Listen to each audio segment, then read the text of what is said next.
I'd expected that she was going to close the door back and attack me, but instead it just waved and walked out of sight down the hallway.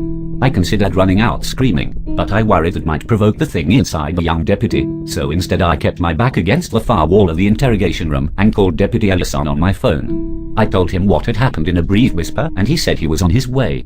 True to his word, less than a minute later he was running into the room. Shutting the door, he looked at me with anxious frustration. "Have you seen her again?" I paused, weighing if this could be another trick, the gravekeeper having taken over Ellison now, but decided it seemed unlikely and worth the risk to trust Ellison for the moment. I shook my head. No, she just told me about Jarvis disappearing, tricked me into answering a question, and seemed satisfied with that. She left out of here going to the right and I was scared to follow her. He nodded. I don't blame you. Based on your description, I had the front desk checked for any female deputies that left in the last few minutes. Rachel Miners left in a hurry just a minute ago. I told dispatch to get a hold of her, but I don't know how likely that is based on what you're telling me. He sat down at the table with a sigh and gestured to the other chair. Look, I know something fucked up is going on, and I'm past thinking it's likely that it's your fault. But you're clearly involved whether you want to be or not. It wants something from you. So if you have any more information, now's the time to give it to me. Sitting down across from him, I recounted the details I had omitted earlier about what had happened at the house, as well as what I had read so far in the letter from the coffin. Ellison listened intently, not speaking after I had been finished for close to a minute. Okay, well, several things. First, you should have told me all this to start with. It might not have helped anything, but it wouldn't have hurt. Second, the way the items were in the coffin makes sense. Well, it doesn't make sense, but it's consistent with the theory I had about Jarvis. I frowned at him. What was your theory? He puffed out a long breath. That he didn't escape. That he just went away. I don't really know what that means yet, but I saw no way how he could have gotten out of that room short of teleportation, and I saw no reason why he would leave a souvenir behind either. Because Miners wasn't lying about the rock. We found one in the cell, just like you described from the coffin. And then, with me watching it as another deputy went to go get an evidence bag, it just vanished into thin air. Scrubbing his hands through his hair, he went on. The thing is, Miners was never in that cell with him. Or with the rock. As far as I know, she wasn't even in the jail section of the sheriff's office. She's a road deputy and had just come back from the end of a shift. I didn't know what to make of that. I'd always assumed that the rock was somehow tied to people getting taken over by the thing, but that seemed unlikely if what he was saying was true. A thought occurred to me.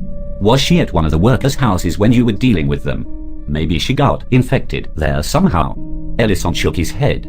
No, she's a good deputy, but green. Hasn't been on the road 6 months.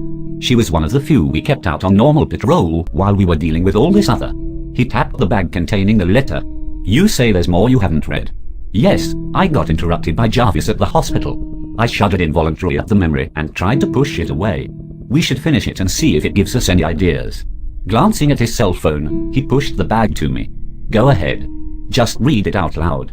The first time that we witnessed the strange power dynamic between the gravekeeper and Dr. Middleton was during one of our rare social interactions with the men's ward at Greenheart Home. For various reasons, there was generally strict segregation between the sexes, with separate wings, dining halls, and recreational areas for women and men. For the most part, it was easy to forget that they were even there, and that was typically preferable. The monthly picnic on the vast front lawn of Greenheart was always an ordeal. Some of the women eagerly anticipated the day, putting extra effort into their appearance and making every attempt to garner attention from one or more men during the 3 hours we were together. For me, it amounted to huddling amongst my friends and trying to avoid eye contact with those men that were actively looking for female companionship. While the picnic was supervised, our caretakers were far from assiduous, and I came to understand that they would deliberately turn a blind eye if a couple wandered off into one of the distant stands of trees or bushes closer to the outer perimeter fence. There was no way for them to escape, after all, and if some indiscretion led to a pregnancy, they had means of profiting from that as well. It should be clear that I do not hate men, far from it. But I'd never seen much benefit in purely physical congress of that sort, and it wasn't as though I could establish a relationship with someone that I saw briefly once a month. While I pitied their plight as I did my own, I had no desire to be an outlet for some stranger's pent-up lust. So I resigned myself to small conversations with my friends, watching the clouds, and reading the latest book I would get out of the lending library. I enjoyed poetry the best, and on this particular day I was reading, funnily enough, Men and Women by Robert Browning. I was thoroughly engrossed, but I looked up when I heard a commotion up near the top of the lawn near the building. You think you're clever, Doctor? The grave gravekeeper's accent was light, but his voice laden with threat as it rolled across the grass. He was talking to Dr. Middleton, who took a step back as he raised his hands. "I don't know what you mean, Meeks." I could hear anger in the man's voice, but it broke as he said the gravekeeper's name. Meeks let out a wet, nasty laugh. "Oh, y'all know well enough, I think." "Yes, I think y'all do." He took a step toward the doctor, who retreated in kind. "Y'all think I don't know about your little side ventures?" He looked off in the distance for several moments, to the point I thought Dr. Middleton was going to respond before he was cut off by the gravekeeper's next words. I do. I don't care about the babies, but I do about the trucks. You can? Y'all stop him, or I'll stop you." As he said the last, I had the odd image of a hand stopping the pendulum of a clock, killing its motion, its life. I learned later that several of my friends who watched the scene unfold had the exact same image as I. One of the head nurses headed over to the argument, presumably to help the grumbling Dr. Middleton, but the gravekeeper turned his gaze on her, pinning her to the spot. "This little soiree is over, nurse. I want everyone back inside, now. Need peace and quiet on my lawn so I can hear myself think." The older woman's mouth moved wordlessly as she turned to glance at the doctor. Even at a distance you could tell by his rounded shoulders and the way he ignored looking at her that he was beaten. Yes, let's cut it short this month. I have too much work to do." Dejected, the nurse turned and started calling for the nurses to collect their charges and return them to their respective chambers in the Green Heart. We gathered up our things and headed for the building, but as we approached the top of the lawn I felt something at my core tremble. I turned and saw the gravekeeper looking at me, his dark eyes steady as the death watch gaze of a crocodile or an anglerfish, seeing and not seeing at the same time. My heart leapt, and then leapt again when his gaze followed my movements. "What are y'all looking at, my girl?" He pronounced the last gull. His voice was rough and deep, and at such proximity it took all I had not to run at hearing it. Turning away from him, I lowered my head and murmured, "Nothing." Most of my attention was on keeping my steps measured as I crossed the threshold into the building, on not showing the fear I felt. But then I heard his chuckle behind me as he muttered something low. What I feared then was confirmed over time. I had been somehow marked by the thing we call the gravekeeper. As for his low muttering, it didn't make sense to me when I was at Green Heart, but sitting here in the spring of 1931, I see its significance all too clearly. "That's one, my pet." "Yes, I think that's one." I looked up at Ellison. This is the same kind of shit he was saying to me. Or she was. Minors. But you know what I mean. It's something to do with tricking some people into answering him several times. I don't know why it's not like that for everybody, but it can't be. From what you're saying, the deputy would have never even seen him. He nodded, his face drawn. "Yeah. I mean, no, she wouldn't have ever had a chance to be asked shit by Jarvis. Fuck. Keep going. I want to know how we stop this fucker, and this is all we have to go on." I knew from the pages I was holding there wasn't much left, and my heart sank at the realization. I had been hoping that this letter from the past would hold some hidden key to how to stop this thing. That's what always happened in horror movies, right? You just had to put the puzzle together and your reward would be the thing that could slay the beast. But there was no point in dampening our spirits more by saying it out loud. Instead, I finished the letter. Over the next several months I saw and heard gossip of several more confrontations between Meeks and Dr. Middleton. In most of them, it seemed the gravekeeper's primary point was to shame and cowl the doctor, but there did seem to be some common thread regarding something the doctor was doing that Meeks didn't like. It wasn't until Christmas Eve of 1911 that I fully understood what that was. We were all gathered in the dining hall having our dinner. Roasted geese, figgy pudding, and bowls of steaming potatoes filled every table, and despite our situation, the mood in the room was actually something close to merry. Dr. Middleton sat at the head table, sourly picking at his food while pretending to pay attention to one of the other doctors that had come on at Green Heart just a few months prior. The head doctor's face changed as the doors at the opposite end of the room banged open. It was the gravekeeper. He strode down the middle of the long hall, and I shuddered as he spared me a knowing glance in his passing. Without any real effort, he leapt the 5 feet onto the raised platform where the head table sat, his hands loose at his sides like a gunfighter from the stories my father would read me as a little girl. "I told you, Doc. But you thought you knew better. Thought you were smart and could fool me." Middleton visibly paled. I don't know what you mean, Meeks." I heard that rough chuckle again. "Sure you do. You kept sending out our cattle here." He gestured back in our direction. "Sending them to another butcher." He suddenly slammed a fist down on the table, caving it in and sending food flying amid screams of terror and shuffling feet. The gravekeeper's voice somehow carried over the commotion, and I wonder now if he was speaking at all, or if I was hearing him in my mind. But I'm a greedy, selfish butcher. Greedy and so very hungry. Middleton's face went red with anger. "Shut up, you fool. You'll ruin us both." I watched as Meek's hand shot forward and through the doctor's head. Bone and viscera exploded out onto the other staff that were now scrambling desperately off their platform and toward the doors. "I don't want to show, you'll see. Never have. So I think it's time to start fresh." He turned around to face us, slinging his armor hard enough that meat and gore splashed against the far wall. "Yes, I think it's time for a change." A number of staff and inmates were at the doors by now, but they couldn't escape. Only the door nearest me seemed to be open, and people flooded out of it as flames began to appear along the walls and tables. I had been somewhat transfixed by the horror unfolding before us, but the warmth of the fire brought me to my senses. I pushed away from the table and headed for the door, pushing my way through the crowd and out into the cold night air. Even through the crackling of the flame-wreathed walls and the distance we had moved from the building, I thought I could hear Meeks laughing. Nearly 40 people died that night.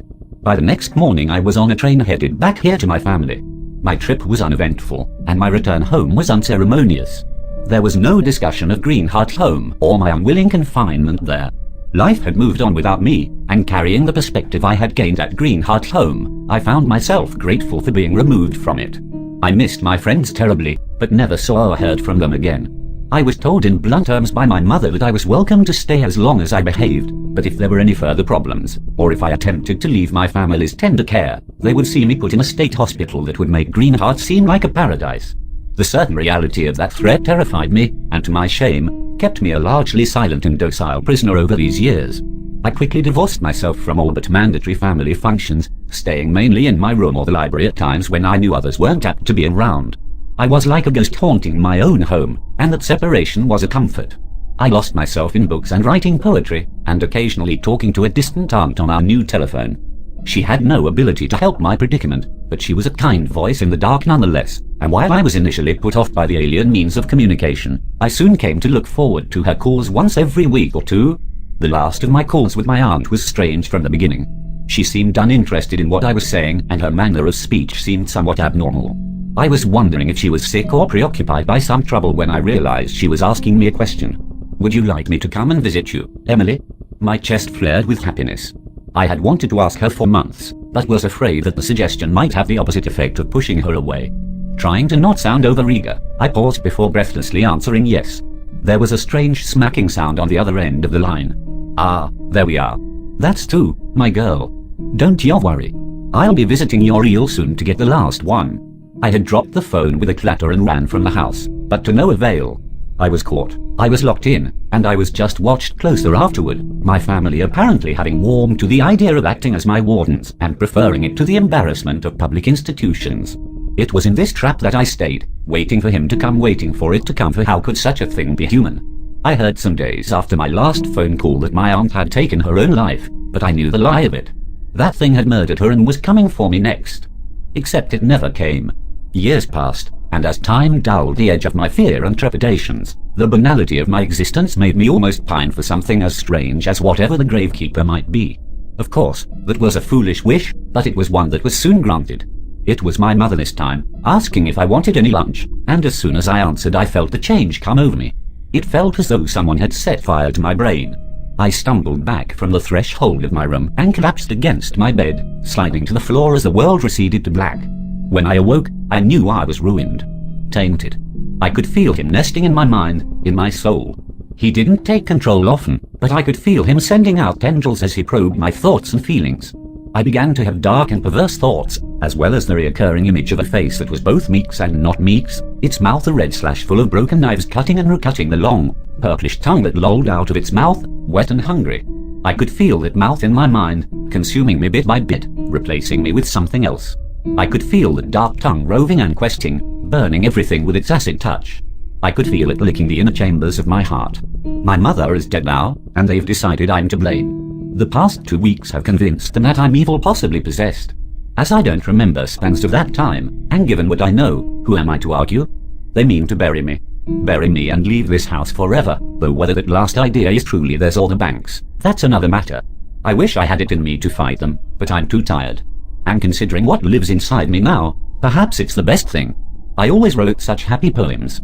I was embarrassed to have anyone read them because of their optimism and bright view of a world beyond the borders of places like Greenheart Home or my own family. Perhaps the idea that there are good people and good places where truth and love and kindness can find light enough to grow tall and strong is a fantasy, but I don't think so. I just think it's foreclosed to me now. Last night I woke to find that a new poem had been written. His poem, not mine. The magpie song. There's a flock of magpies round me. They soar as high as you see. They took my eyes, but fairly paid, for I rest in their eyes as even trade, spanning the land and the sea. There's a flock of blackbirds in flight. They move to and fro every night. They took my ears, beaks sharp and wry, but it favors me with each sobbing cry, found in the spaces away from the light. There's a flock of crows crying loud. They cast shadows great as a cloud, a shroud. They took my tongue, and so my voice. By then I was strong, they had no choice. It's with their pink darts I taste the tears. There's a sky full of rooks and it's me. See the remains in the field I used to be, but now I move free, still young and hungry, still reaching out into the void. I see you, shining there, your spirit, unaware. I think he wrote it at least in part to mock me, to twist something that I love and show me how he's going to taint every corner of my life, letting me watch until it's all gone. But I've lived a small life. I blame my family for some of that, but I can't lay it all at their door. Perhaps I should have been braver and bolder, stronger. I should have found a way, but it's too late for me now. They mean to bury me tonight. As horrible that is, I won't fight them. The one benefit of having such a small life is that it is easier to risk it, easier to finally be brave. I'll gladly give my life if I can carry the gravekeeper with me. Keep it from touching others. Protect the goodness that I know is out there somewhere in the world. I hear them coming for me now, so I must end this. I will try to hide this on my person as well as the means to write more if I have the need and the ability. I've just realized what I've been writing this all with. I don't remember this pencil, and I wonder where it ends there. My mouth was dry and I felt on the verge of tears, both for Emily and for myself. I felt no closer to a solution, and I could tell Ellison felt the same. We stared at each other for a moment before I asked a question that had been in the back of my mind since I started reading us the rest of the letter. Why do you believe me? Why do you believe any of this? I laid the letter down and sat back. I could just be crazy or a liar.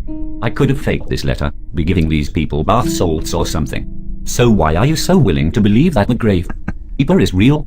Ellison rubbed his mouth and gave me a wan smile. I'd like to say it's just my gut, my cop's instinct. But my instincts have never been that great, if I'm honest.